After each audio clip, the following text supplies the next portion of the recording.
और दिल को गहराइयों तक छू जाने वाली। एक बार स्वर्ग में विचरण करते हुए कृष्ण और राधा एक दूसरे के सामने आ गए। विचलित से कृष्ण, प्रसन्नचित से राधा। कृष्ण सकपकाए, राधा मुस्कुराई। इससे पहले कि कृष्ण कुछ कह पाते, राधा बोल उठी, कैसे हो द्वारिकाधीश। जो राधा उन्हें कान्हा कान्हा कहकर बुलाती थी, उसके मुख से द्वारिकाधीश का संबोधन कृष्ण को भीतर तक घायल कर गया। फिर भी किसी तरह अपने आप को संभाल लिया उन्होंने और बोले राधा से, मैं तुम्हारे लिए आज भी वही कान्हा हूं।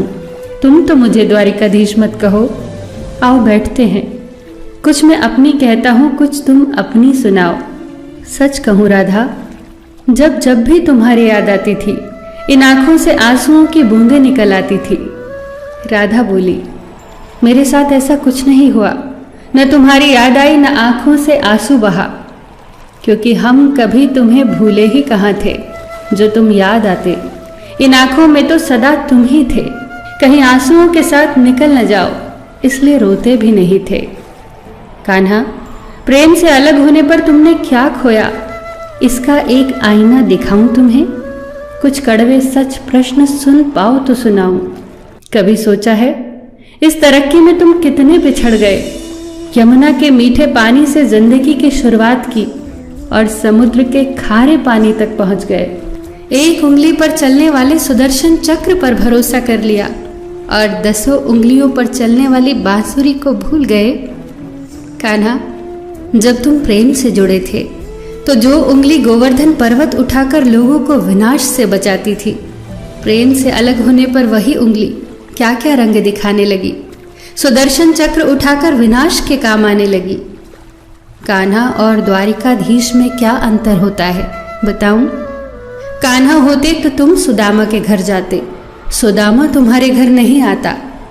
युद्ध में और प्रेम में यही तो फर्क होता है। युद्ध में आप मिटाकर जीतते हैं और प्रेम में आप मिटकर जीतते हैं।